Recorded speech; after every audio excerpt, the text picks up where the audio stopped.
Early morning, on the third day after Jesus' death and burial, a few of the women decided to go visit the tomb. They planned to take care of the body. But when they came to the tomb, they were shocked to find that the stone was already removed from the door. Angels stood outside the tomb and told the women, "Jesus isn't here anymore. He has risen." Mary was standing there outside the tomb, wondering what had happened. She was confused and thought that somebody had taken Jesus' body. She did not understand what the angel was saying. Then she heard a voice behind her say, "Woman, why are you weeping?" Mary didn't recognize the voice through her sobbing, but thought it must be the gardener who worked near the tomb. "Please, sir, if you've taken his body, please tell me where you put it." "Mary," the voice came again. Now Mary recognized the voice. "Teacher," she said as her heart flared up with gladness. It was Jesus. He was really alive.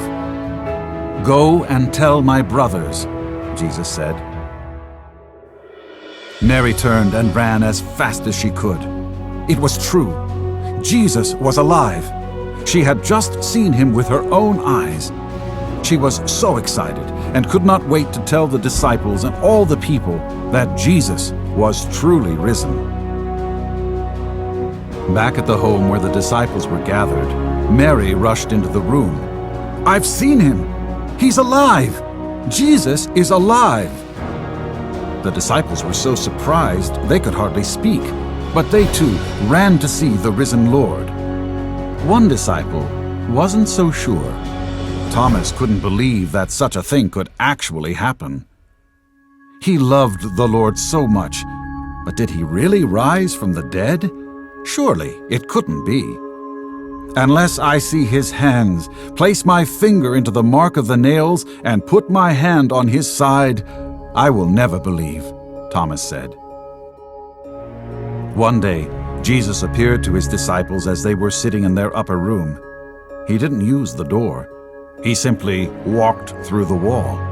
The disciples could not believe their eyes. It was really Jesus. He was alive. He was standing there in person, in their midst. Jesus even ate with them, so they could truly see that he was a real person and not a ghost. Then, holding out his hand, Jesus spoke. "Thomas, put your finger here. See my hands. And put your hand and place it in my side. Do not doubt. It's me. Believe." He turned to Jesus, embracing him with great love and affection. Jesus was truly alive. Jesus appeared to many other people, and soon word spread of his resurrection. As people retold the account, many more became believers. Everyone marveled at the fact that Jesus, the Son of God, came in human form to bring redemption and salvation to anyone who would believe. Jesus was the only sacrifice that could appease God's anger towards sin. He was the only way to enter eternity with God in heaven. To this day, we proclaim this wonderful message to all who are willing to hear. There is no way I'm going to pass this test. Oh, but if I fail, I'll have to take the class over. Can't look. Yes! I passed! Hey, Coco, did you hear the good news? I passed my test! That's great, Nana, but people are trying to read. You should tone it down a bit. It was like so hard, and I was like, I'm not gonna pass. And then I did, and then I was so happy. Did I mention how hard it was? There were so many questions that I didn't even know, so I had to guess on a bunch of them, and I can't even believe that I passed. I mean, that's so cool, right? It's such good news. Did someone say good news? Yep, I did. Oh, Zoe, did you hear my good news? No, what happened? I passed my test! Congratulations, Nana. I'm sure you studied really hard.